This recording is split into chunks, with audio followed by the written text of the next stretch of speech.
Good morning, traders. It's 8:02 a.m. Chicago time. Good morning, good afternoon, good evening, good night. Thanks for joining me today on episode number 2450. 2450.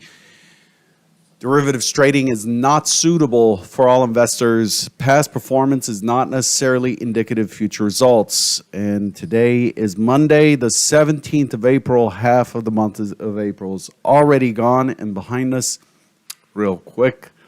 Let's get in here and look at the Convergent Trading pre-market summary sheet. This morning, we show earnings, again, very important this week. We have Charles Schwab, State Street, M&T Bank this morning. As far as earnings overall for this week, we do have quite a bit on deck. Just while we're on earnings, we'll talk about that for a second. We have United Airlines, we have Lockheed Martin, we have Goldman Sachs, we have Bank of America, Bank of New York, Mellon, Johnson & Johnson, all coming in tomorrow. And then on Wednesday, we get Elevance Health. Looks like $40 billion for them. Elevance Health, pretty big. Tesla, $7 billion or $23 billion, $23.5 billion. Tesla. Tomorrow, U.S. Bancorp, Abbott Labs, Travelers Companies, ASML Holding, and IBM, as well as Morgan Stanley, all on Wednesday. Then Thursday, we get Seagate Tech, AutoNation, AT&T, Blackstone, Philip Morris International, CSX. That's on the 20th. And then on the 21st, we have Freeport McMoran, SAP, and Procter & Gamble. So that's, pretty busy earnings week, and the calendar otherwise, what's on deck for this week. Just a quick run through the top tier releases this week. We have the RBA meeting minutes this evening. That's out of Australia. Then we have GDP growth this evening out of China. Industrial production also out of China this evening. And then claimant count change out of Great Britain tomorrow, unemployment rate, the zoo economic sentiment out of Germany, inflation rate out of Canada, that's going to be a big one. The prior is 5.2, expecting 4.3. Looks like it's cooling over there as well. Building permits out of the U.S., this is the prelim number, that's Tuesday morning. Wednesday, we have the inflation rate out of Great Britain at 2 a.m. Eastern. Right before the cash open, expecting 9.8%. Looks like inflation in Britain quite high, running pretty hot still. And then balance of trade on Wednesday from Japan in the evening. Thursday, Great Britain's GfK consumer confidence and Japan's inflation rate on Thursday evening. Both of those are coming out on Thursday evening. And on Friday, we get Great Britain retail sales. So you can see that the calendar has, as far as highest tier releases, the calendar only has the U.S. for building permits, a lot of Great Britain numbers, a couple of Japan numbers, a couple of China numbers, and so on sprinkled in there. That's what we have for this week. So this is what we've got. The current market condition is mixed. You could see the S&P is only a tick off of its settlement from Friday, so completely unchanged. The Dow is up 25 points, pretty small. You could see that a Dow rotation is 41 points to the right. Look at these rotations, by the way. These have been updated this morning. They have absolutely and entirely collapsed after last week's update, because we get a lot within that 20-day look-back period. We got a lot of days that had pretty big rotations just falling off the look-back period. And within the last 20 days is when we went into this really awful grind type trade, and the rotations reflect it. So now our stops need to be adjusted down. Our targets need to be more modest to reflect that. But, you're talking about the NASDAQ being around 40 just a couple months ago. So S&P, this crude being around 40 cents as well. So, again, going back to the NASDAQ, slightly off. I'll show you some charts of some interesting anomalies this morning from what I'm seeing in terms of price action versus delta. Crude is moving back towards the high that we had after the OPEC Plus news. ECB's Lagarde can't imagine the U.S. defaulting on debt, and U.S.-China bipolarization of the world could crimp growth. Samsung reportedly considering replacing Google with Bing as default search provider on its devices. Merck to buy Prometheus in the $11 billion deal. Merck is concerned about the fact that its key cancer-fighting drug is losing its patent soon, so it's buying up other potential sales pipelines. Apple sales in India reportedly rose to almost $6 billion, prior's $4.1, and Panasonic considering building new EV battery plant in Oklahoma. Today, we have industrial production here in the next 7 minutes. NAHB Housing Market Index at 10, ECB's Lagarde at 11. And then, as I said earlier, the RBA meeting minutes from Australia at 9:30 this evening Eastern. GDP growth out of China at 10 Eastern, industrial production at the same time. Also retail sales and unemployment rate. Looking at the S&P, note also that Bitcoin's fallen below 30,000 here this morning. But on the S&P, we have a completely balanced profile. The market's just completely sideways so far. 157,000 contracts traded, pretty light, considering that we've been at 210 to 230 or so pretty commonly by this point in the day. The inventory is 91% long, meaning 91% of the volume that went off since the session started occurred above the prior close. The range is only 14 points, and we're holding 41.72, which is pretty high as a point of control. The markets keep accepting these higher prices. So that's the big rundown. Let's take a look at the technical picture. Here's what we've got in terms of the standard market profile kind of view. We've been in a one-time framing up run for quite a bit of time, and then we finally broke it by pushing the high at 63 and a quarter, and then pushing down to form a P-shaped profile, a long liquidation profile, to close right on top of the point of control. The following day, we opened right in the acceptance. We talked about this quite a bit. Tested the point of control to the tick right there, and then managed to move back down into the breakout day. The following day, double distribution profile. The day after that, this was the Monday of last week, double distribution profile. And then, so this was Thursday, Monday, and then balance. Then we finally open higher. We open in a gap higher, and we engulf. So what I'm driving at here is we had a pretty clean, steady buying spree, some weak structures below.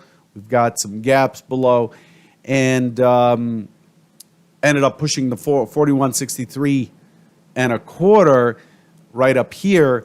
But then since then, it's just been kind of sitting sideways. We made a nice little run on Thursday and finished above 41.63 and a quarter. That was expected. We expected the market to break higher. Talked about this quite a bit last week. And then we finish pretty strong. This is a price discovery day up. You would expect some continuation. And what we got is we opened below settle. We got the continuation up to 41.89. And then we ended up pushing down into the breakout day Thursday on Friday. And we finished pretty strong. We finished right on top of that prior week high, 41.63. We finished right at this high. So The market is not giving up higher prices. This is what's important. It's not giving up higher prices, but it's also not able to maintain very well above the 63 so far, and it's gotten rejected at 41.90. If you recall last week, I talked about 41.89, I think, or 83, I don't remember. And then beyond here, 42.04. So it's just isn't ready yet to commit to testing the 4200 century figure. But at the same time, so you could look at Friday, and we'll look at the price action on this in a minute. You look at Friday, and it did test up, and it did push down into the single prints down here, but it ended up pretty strong. It ended up closing pretty strong. It couldn't get back up above 41.65, but it had quite a bit of action in that area.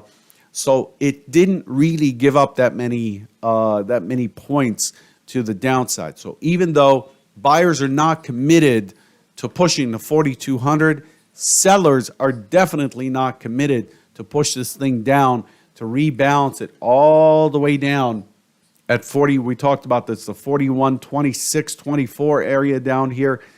It's just not able to get all the way back down here where the last balance point is. It certainly isn't willing to give up this 4,100 area. If you recall, last week and a week before, we really battled at 4,100. So we were essentially stuck last week between 4,100 and 4,200. Pretty decent range, but the trade has been very, very, very labored, very contested, very difficult to find anything with follow through. Here's what it looks like on the 30-minute chart. This is RTH only. So you could see the open on Friday really looked like an open drive. I really was only interested on the buy side on Friday.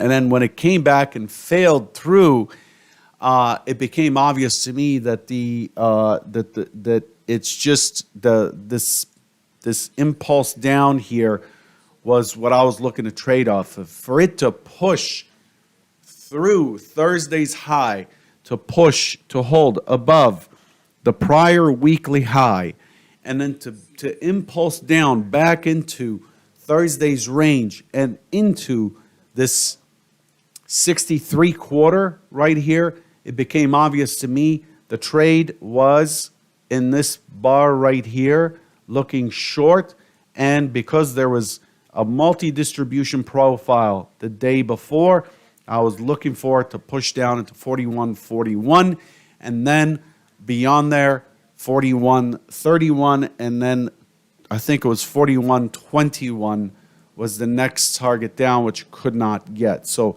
it ran pretty decent, and then it ran all the way up. So you could see that it managed to get to this middle distribution from Thursday, and it found buyers, and it finished right at the weekly high. So pretty contested test higher and then lower. So here's Friday. There's Friday. The blue profile is the RTH session on Friday. The orange profile is the extended trading hours. And you can see here pretty strong push up, and then it manages to impulse down, pull back, and the trade was the break of this zipper range with a well-defined stop above 41.72, and boom, it runs through. But at the end of the day here, or in the middle of the day, it gets down, pulls back, gets lower, not by much, and then ends up running all the way back to the IB, which for me is a setup on a virgin test like this. But that setup also generated a higher low. Again, consolidate with a zipper, then a higher low again. And then once this happens, that short from the mid is done. And then we ended up finishing right in this kind of day-generated level sandwich against the weekly high. Okay, so since then, it has run up a little bit after the close, after the cash close. It's sat sideways through most of the session, but then when the Europeans came in, it really has been trading lower. So let's look at the relative delta just for more clues. Here's the relative delta since the open. So the opening price is right up here. It's marked on the chart right there at 41.74 and a quarter. So you'll notice that since the opening price, we retested there, but overall the delta has been negative all the way through. It's not able to hold on to these higher prices. So we've got very large, and small lots all moving directionally. We've got price below the open. The open represents the zero delta line, and it's holding VWAP. So I'm going to be watching VWAP early on today. That'll be the first clue that there's some buying strength. The VWAP's at 41.68, and we are back at break even with Friday at 63.75. So it's really not it's not very promising. We are trading inside of Friday's range. Right in the middle here, right in this kind of mess of stuff. So for me, the first thing it has to show is it has to get below 41.59, and then I'm looking for it to start moving down towards the CPI anchor at 51, and if it gives up to 51, then I'm looking for 41 again, and then 21 beyond that. But to be honest with you, I don't have high expectations. Things have not changed in the overall picture in terms of macro. Let me turn down this feed. Picture hasn't changed all that much. You know, who's stepping up to reprice what? We had CPI, and you know that gave us a bit of a wiggle, but overall the market is just steadfast in its view that there's a 61% probability, I believe, of a recession by the end of the year. That's been very, very consistent. The market is looking for a hike next month and then pause, and then looking for a drop of about 75 to 100 basis points by the end of the year. That spells recession.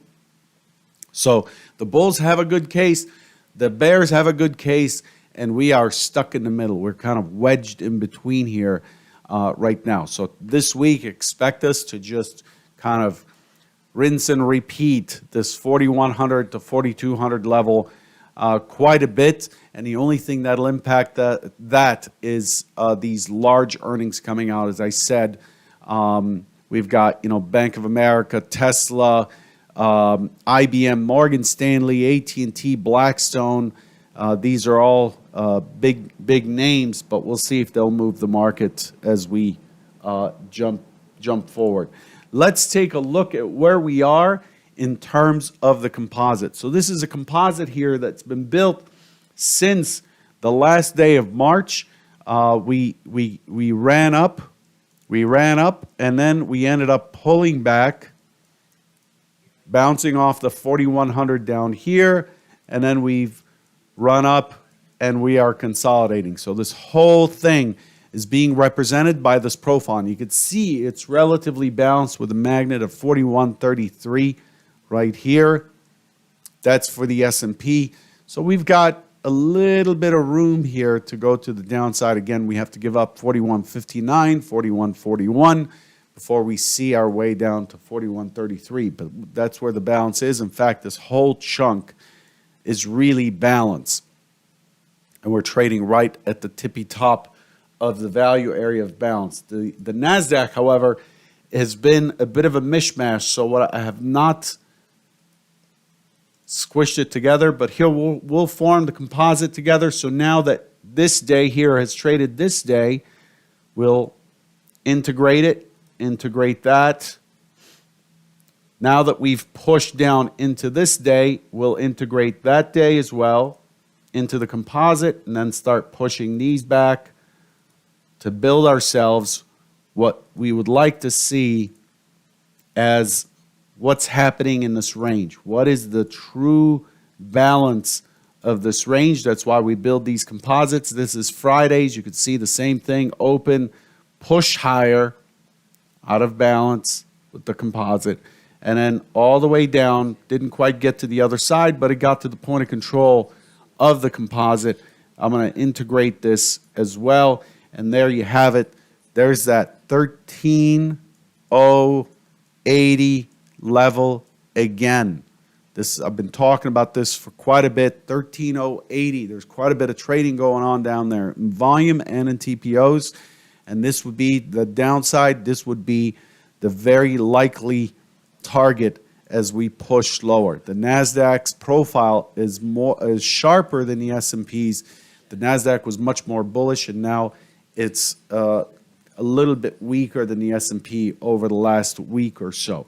So Nasdaq opening right on top of its settlement price. The question with the Nasdaq is, are you going to push up above 13,200? 13,218 is value high of the composite. If it fails from there, crosses the settlement price, I'd want to be short any pullback down into 13,080 on the Nasdaq. So this is, you're watching 2,200, 220 or so, 13,220. You're looking for it to cross below settlement. If it pushes higher, then look for a short down into 13,080. That's the key structure trade in the Nasdaq. Once it gets down here, the question becomes, does it hold the 13,080 and starts bouncing there and starts pushing higher? Or more likely, does it push through into the 13K or value low for a test of that? That's what we're looking for on the Nasdaq. Oh, oops. On crude, same kind of story. We've broken up. We have pushed to this high on the news, and we just tested this high on Friday, and we are sitting at that high. So there's a box down here in crude, and there's a box up here in crude. And the question is, this morning, does it hold the upper box and get back into 82.52, or does it break the lower box and get back into 80.50 or so, get below 81.50 to go to 80.50 or so? So this begs the question, and I know this is getting long, this begs the question, what is the composite of this zone? And you can see how it's forming there at 80.50. That's why I had that as a target. And there it is. That's where we may end up with if it starts to fall back in. So if we give up 81.50 this morning, 80.50 becomes the key test area, the first test area for crude. Okay? I'll leave you with that. That's a lot to cover. I want to remind you that this Thursday, April 20th at 1 p.m. Eastern, I'm going to be doing a live show about charting the convergent way. We're going to go through the process of coming up with all of this homework, breaking down all of the information into basically a triggerable setup or trade. We'll be talking about that on Thursday. You can sign up by pointing your browser to go-to ct.pro/charting-webinar. In fact, you don't need to sign up. This is just going to take you to the YouTube video. You don't need to give up any information to be a part of it. Take care.